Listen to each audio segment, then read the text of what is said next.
تعالى وبركاته. الحمد لله نحمده ونستعينه ونستغفره ونعوذ بالله من شرور أنفسنا ومن سيئات أعمالنا. من يهده الله فلا مضل له ومن يضلله فلا هادي له. ونشهد أن لا إله إلا الله وحده لا شريك له وأشهد أن محمدا عبده ورسوله.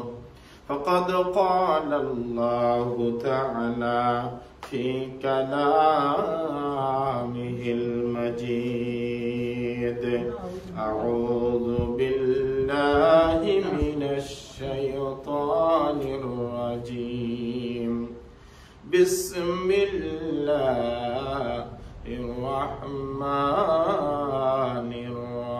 الرحيم. فذكر بالقرآن من يخاف وعيد. فذكر بالقرآن من يخاف وعيد. صدق الله العظيم. إن الله وملائكته يصلون على النبي يا أيها الذين آمنوا صلوا عليه وسلموا تسليما. اللهم صل على محمد وعلى آل محمد كما صليت على إبراهيم وعلى آل إبراهيم إنك حميد مجيد. اللهم بارك على محمد وعلى آل محمد كما باركت على إبراهيم وعلى آل إبراهيم إنك حميد مجيد.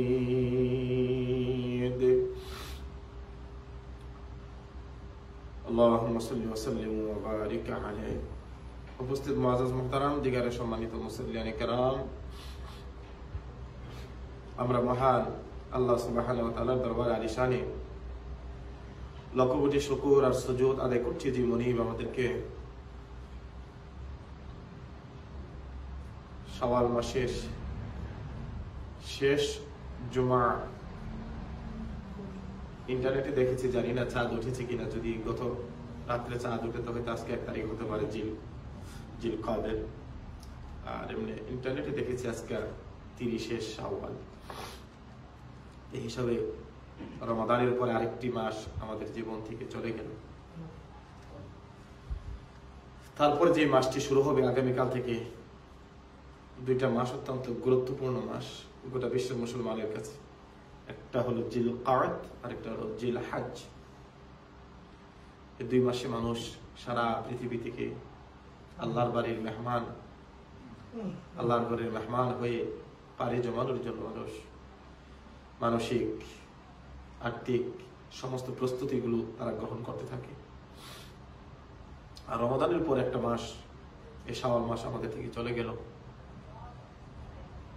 আলহামদুলিল্লাহ, যাদেরকে তৌফিক এনায়েত করেছিলেন, রমাদানে প্রাণ ভরে আল্লাহর ইবাদত করেছেন, বন্দী করেছেন, রোজাগুলো রেখেছেন। আমরা শাওয়াল মাসে কিন্তু প্রথম থেকে বলেছিলাম প্যারা নবী রাসূল করিম সাল্লাল্লাহু আলাইহি সাল্লাম শাওয়াল মাসের ব্যাপারে যে ব্যক্তি 6টি রোজা রাখবেন, রাসূল সাল্লাল্লাহু আলাইহি সাল্লাম বলেছেন সে যেন সারা বছর রোজা রাখবে। সুবহানাল্লাহ। ইতিমধ্যে অনেক ভাইদেরকে জিজ্ঞেস করেছি, আলহামদুলিল্লাহ অনেকে রোজার পর পরে রেখে দিয়েছেন। অনেকে একটু পরে রেখেছেন, অনেকে বিভিন্ন অসুস্থতার কারণে অনেক পরে রেখেছেন। আলহামদুলিল্লাহ এর মধ্যে অনেক ভাইরাই আলহামদুলিল্লাহ এই আমলটা করেছেন। এক সময় এই রমাদানের পরে কিন্তু এই আমলটা খালি আমাদের মা চাষিদেরকে দেখতাম, ছোট সময় অনেক সময় বলতাম যে এই মাত্র রোজা গেল, আবার রোজা শুরু করছে। অত্যন্ত বরকতময়। আগে পুরুষেরা এই আমলটা অনেক কম করতেন, এখন আলহামদুলিল্লাহ যুবক ভাইয়েরা আজকের দিনে হাদিসগুলো যখন তারা শুনেছে, অনেকে ইন্টারেস্ট হয়েছে এবং আলহামদুলিল্লাহ অনেকেই এই রোজাগুলো রেখেছেন। এই রোজাগুলোর অনেক ফজিলত হলো কি, রাসূল বলছেন যে ব্যক্তি এই মাসে 6টা রোজা রাখবেন, শাওয়াল মাসে, রাসূল সাল্লাল্লাহু আলাইহি ওয়াসাল্লাম বলছেন যে সে যেন সারা বছর আল্লাহর সন্তুষ্টির জন্য রোজা রাখলো। তো এই আজকের দিনে এই মাসটা আমাদের থেকে শেষ হয়ে গেছে। এই আমলও আপনারা অনেকে করেছেন, যারা করেন নাই ইনশাআল্লাহ নিয়ত করবেন আগামীতে যদি আল্লাহ আমাদেরকে সুযোগ দেয়, হায়াতের মধ্যে বরকত দেয়, তাহলে আমরা ইনশাআল্লাহ এই আমলগুলো করবো। তাহলে যে নিয়ত করলেন এর জন্য আল্লাহ পাক আপনার আমল নামায় সওয়াব ওসিল আল্লাহ পাক অনেক কিছু আল্লাহ পাক আপনি আমাদের জন্য ব্যবস্থাপনা করে দেবেন। যারা রাখেন নাই নফল ইবাদত কিন্তু সওয়াবের দিক দিয়ে অনেক বেশি, কিন্তু একটা মানুষ সারা বছর রোজা রাখা সম্ভব না, 1 মাস রোজা রাখার পরেই তো আমাদের আর লস থাকে না। তো এই 6টা রোজা যদি রাখেন তাহলে আপনি সারা বছর রোজা রাখার মতো সওয়াব আপনি পাবেন। তো সেই হিসাবে একটা আল্লাহর ইবাদত, এক আল্লাহ সন্তুষ্টির জন্য রোজা রাখা এটা বিশাল ব্যাপার। আল্লাহ যেন আমাদের সকলের হায়াতের মধ্যে বরকত দান করে এবং আগামী বছর যদি আল্লাহ আমাদেরকে বাঁচিয়ে রাখেন তাহলে আমরা একসাথে আবার এই শাওয়ালের যে 6 রোজার কথা বলা হয়েছে আমরা এই রোজাগুলো রাখবো। আল্লাহ যদি আমাদেরকে বাঁচিয়ে রাখেন, আল্লাহ যদি আমাদের হায়াতের মধ্যে বরকত দান করেন। দ্বিতীয়ত হলো এই মাস চলে গিয়েছেন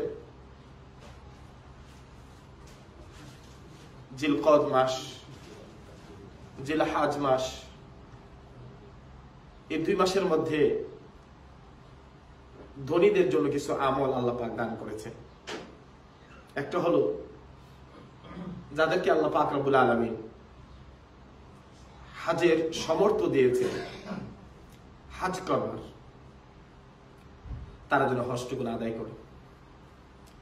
এই নিয়ে মতানৈক্য ইমামদের মধ্যে, কেউ বলছেন যখনই আপনার উপর হাজ ফরজ হয় তখনই আপনি ফরজটা আদায় করে ফেলতেন,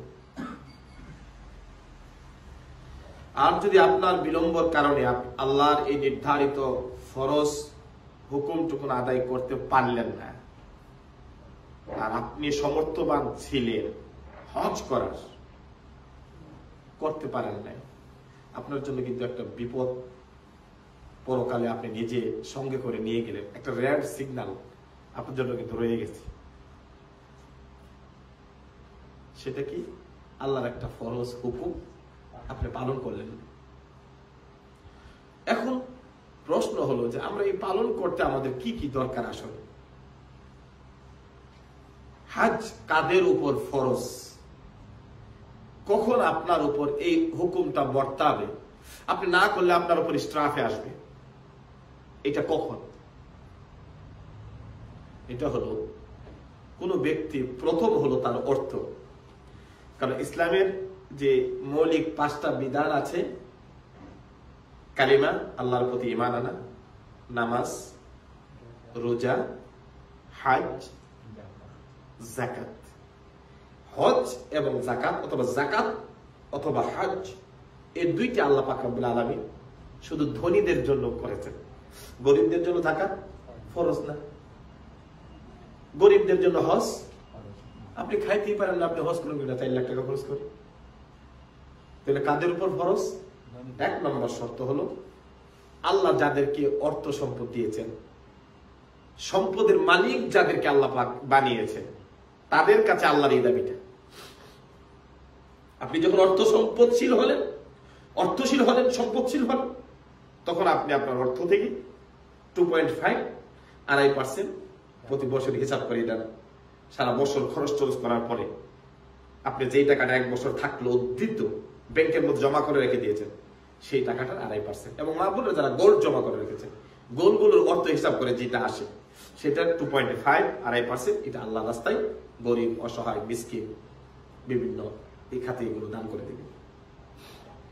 হজ যাদেরকে আল্লাহ পাক এই এবিলিটি দিয়েছেন, এই অর্থ দিয়েছেন যে আপনি মক্কা শরীফ, মদিনা শরীফ আসা যাওয়া এবং যারা বাসায় থাকবেন তাদের খরচ দিয়ে আপনি আলহামদুলিল্লাহ এই অর্থ আছে, আপনার কাছে ওই টাকাটা জমা আছে, আপনি কারোর থেকে ঋণ করতে হবে না। আপনি হজে দেবেন, ঋণ করে হজ করা, এটা ইসলাম কয় না। এবছর নিয়ত করছে হজটা করে ফেলবো, টাকা তো নাই, ভাই বোন আত্মীয় স্বজন সবার থেকে হজে যাবো, টাকা দেবেন, এটা ইসলাম নিষেধ। আপনি মানুষ থেকে কর্য করে ঋণ করে হজ করবেন, এটা ইসলাম চায় না। তাহলে আপনি কখন করবেন? হ্যাঁ, যখন আপনার কাছে ওই অর্থ জমা আছে যে আপনি জার্মান থেকে, বার্লিন থেকে আপনি মক্কাতুল মুকাররমা, মদিনাতুল মুনাওয়ারা, ওখানে যে হজের যে হুকুম আহকাম গুলো আছে আপনি পরিপূর্ণ পালন করে আপনি আপনার অর্থ দিয়ে আবার আপনি আপনার বাসায় চলে আসতে পারবেন, কারোর কাছে ঋণ করতে হবে না। এবং আপনার যারা বাসায় থাকবে, আপনার যদি ছেলে মেয়ে যারা থাকে তাদের বরণ পোষণ দিয়ে যেতে পারবেন 15 দিন, 1 মাস, যতদিন থাকবেন। এইগুলো যদি কোনো মা বোন ভাইদের উপর থাকে, তাহলে ভাইদের উপর থাকে, তখন আপনার উপর আল্লাহর পক্ষ থেকে হজটা কি হয়ে গেল? ফরজ হয়ে গেল।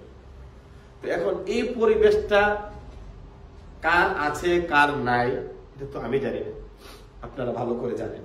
আর যদি জানেন যে আমাদের কাছে এই অর্থটা আছে সবসময়, তাহলে আপনার উপর এই কাজটা কি ফরজ। আপনি এটা যত তাড়াতাড়ি এটা আপনাকে করতে হবে।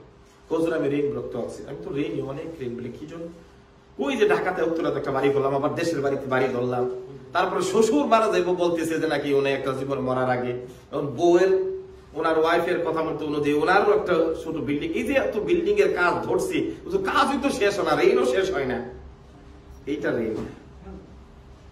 এই জন্য আপনার দৈনন্দিন জীবনের চলার বলার পথে একটা বাড়ি যথেষ্ট। এই বাড়ি করতে যায় যখন শেষ হয়ে গেল, আপনি ঋণগ্রস্ত না হলে তখন এই অর্থ আপনাদের উপর থাকলে আপনি তখন হজ করা আপনার উপর কি ফরজ, আপনি হজ করতে হবে। যদি না করেন,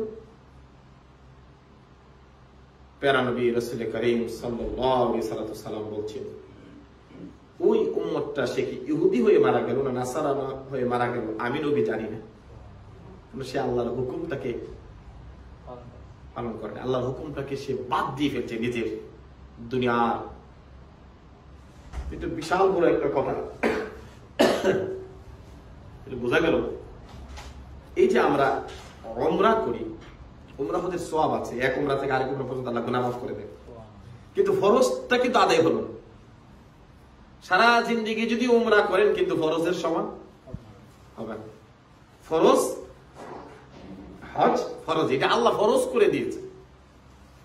আল্লাহ এই অর্থ সম্পদ আপনাকে বানিয়েছেন, আপনি এই ফরজটা আদায় করবেন।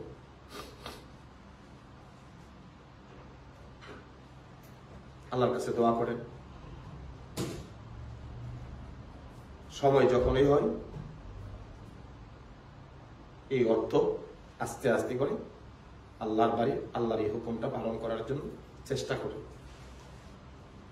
যদি এটা না করে ইন্তেকাল করেন, আল্লাহর একটা ফরজ হুকুম আপনি অমান্য করেন, আল্লাহর কাছে আল্লাহ নিজে, আল্লাহ বলছেন ওয়াজিন ফিন্নাস, হে ইব্রাহিম তুমি আবু কুবাইস পাহাড়ের উপর উঠে দাঁড়িয়ে মানুষদেরকে হজের জন্য দাওয়াত দাও। ইব্রাহিম আলাইহিস সালাম বললেন, আল্লাহ এখানে তো কোনো মানুষ নেই, জনবল নেই, আমি কার কাছেই দাওয়াত দেব? আর আল্লাহ বলছে আযিন, আপনি আযান দেন। আমরা করে মুয়াজ্জিন, আযানা ইউআযিনু মুয়াজ্জিনুন, যিনি মানুষ আল্লাহর দিকে ডাকে তাকে আমরা মুয়াজ্জিন বলি। আল্লাহ বলছে আযিন ফিন্নাস, মানুষদেরকে আপনি আমার বাড়ির মেহমান হওয়ার জন্য, হজের জন্য মানুষদেরকে আপনি দাওয়াত দেন, আপনি তাদেরকে আহ্বান করেন। ইব্রাহিম আলাইহিস সালাম উনি বলেন, আল্লাহ আমি কার কাছে দাওয়াত দেব? কে শুনবে আমার দাওয়াত? আল্লাহ বলছে তুমি দাওয়াত দিবা, আর এই কিয়ামত পর্যন্ত তোমার দাওয়াতটা বান্দাদের কর্ণকুহরে তাদের হৃদয়ের মধ্যে পৌঁছে দেওয়ার দায়িত্ব আমি আল্লাহ স্বয়ং নিয়ে নিলাম। এই জন্য কেউ যখন হজে যায় ইচ্ছা করলে যেতে পারে না। আল্লাহ রাব্বুল আলামিন ওই দাওয়াত তার কাছে পৌঁছে তাকে আল্লাহর বাড়ির মেহমান বানাইতে হয়। আজকে দেখেন কত মানুষই এই সিচুয়েশনে করোনার জন্য গত বছর আবিব ভাই সহকারে আর অনেক ভাইয়েরা টাকা পয়সা জমা দিচ্ছে। উনি তো আলহামদুলিল্লাহ একসময় করে আসছেন, আবার উনি নফল হজটা ওনার উপর ফরজ না। আরো অনেক ভাইরা টাকা পয়সা জমা দিয়েছিলেন, লেখক ভাইয়ের ওয়াইফ, তারপর আরো কে মোশারফ ভাই, তারপরে আরো কয়েকজন ঢালি ভাই, প্রায় 5-7 জন, আমরা 10 জন হয়ে গেছিলাম, মতি ভাই। তো দেখেন আল্লাহর কি কুদরত, টাকাটা জমা দিও এই অবস্থার জন্য, কিন্তু যেতে পারলো না। এটা একটা জাস্ট উপলব্ধি বোঝাচ্ছি যে আমি আসলে করব। আমার বাড়িটা শেষ করে নেই। আপনার বাড়িটা 2 তলা করেছেন, 5 তলা ফাউন্ডেশন। আপনার মৃত্যুর পরে আপনার ছেলেরা আল্লাহ যদি অর্থশীল হয় তারা বাকি 3 তলা করতে পারবে। আপনি মৃত্যুবরণ করার পরে আপনার হজটা আপনার বাড়ির জন্য করে গেলেন, কিন্তু এই হজ আর কেউ পরিপূর্ণ করে দিতে পারবে না। হ্যাঁ, আপনি মৃত্যুর পরে আপনার ছেলেরা করাইতে পারবে বদলি হজ, কিন্তু এই সঠিক খরচটা আদায় হবে না। তো কাজী অনেক সময় জীবনের গতি চেঞ্জ হয়ে যায় সময়ের জন্য, একসময় পারবেন না। টাকা পয়সা আছে, কিন্তু সবাই টাকা পয়সা জমা দিলেন কিন্তু যেতে পারলেন না। একটা বিশাল এইরকম আপনি আমাদের জীবনে হাজারো সমস্যা হতে পারে। সুস্থ আছেন এখন, এক সময় এমন এক রোগ আসবে যে আপনাকে ফ্লাইট করা নিষেধ হয়ে যাবে, আপনি আর আল্লাহর বাড়ির মেহমান হতে পারলেন। আল্লাহ রাব্বুল আলামিন কেন এই আহ্বান টুকুন কোরআনুল কারীমের মধ্যে রেখে দিলেন? আসজিন ফিন্নাস, মানুষদেরকে দাওয়াত দেন। ইব্রাহিম নবী আপনি মানুষদেরকে বলেন তারা যেন আমার বাড়ির কিনারায় চলে আসে, তারা যেন আমার ঘর জিয়ারত করে, তারা যেন এই জায়গার মধ্যে চলে আসে। আমরা আল্লাহর প্রতি বিশ্বাস করেছি, আমরা আল্লাহকে দেখি নাই।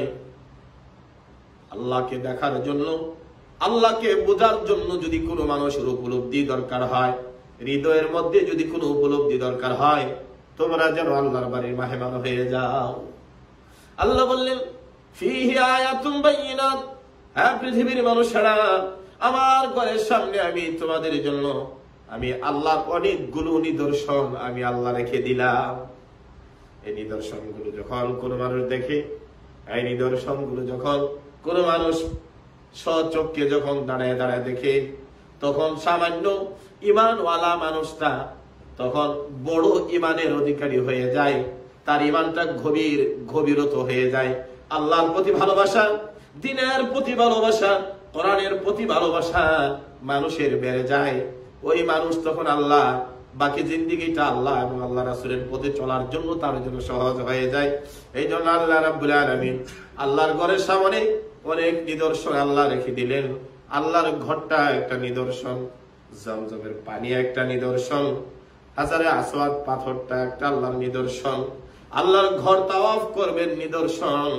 এইভাবে যেই কোরআন নাজিল হয়েছে, যে পাহাড়ের মধ্যে, যেই পাহাড়ের গুহায় যায় রাসূল বসে বসে আল্লাহ ধ্যানে মগ্ন করতেন, ওই পাহাড়ও এই হাজিদের জন্য একটা নিদর্শন।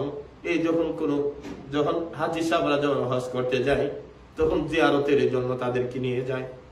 হযরত খাদিজাতুল কুবরার কবর জিয়ারত করায়। রাসূল সাল্লাল্লাহু আলাইহি সাল্লামের জীবনের প্রথম স্ত্রী, ওনার কবর জিয়ারত করে। কি জন্য করায়? পৃথিবীর মানুষেরা, মক্কার এত বড় ধনী মহিলা ছিল, আল্লাহ নবীর কাছে কলেমা পড়ে মুসলমান হয়ে তার জীবনে সমস্ত সম্পদ গুলো তিল তিল করে আল্লাহর দ্বীনের জন্য বিলীন করে দিলেন। আজকে তোমরা যারা ধনীরা আসছো, এই কবরের কিনার থেকে তোমরা শিক্ষা গ্রহণ করো। যিনি এত বড় ধনাঢ্য মহিলা ছিলেন, সেই যুগে উনি আল্লাহর রাস্তায় দান করলেন করে ওই পাহাড়ের কিনারায় শুয়ে আছে। আজকে পৃথিবীর যত জায়গায় থেকে, দূর দূরান্ত থেকে তোমরা আসছো, তোমাদের ওই পরিণতি হবে। তোমরা দেখে যাও। আর আল্লাহর জন্য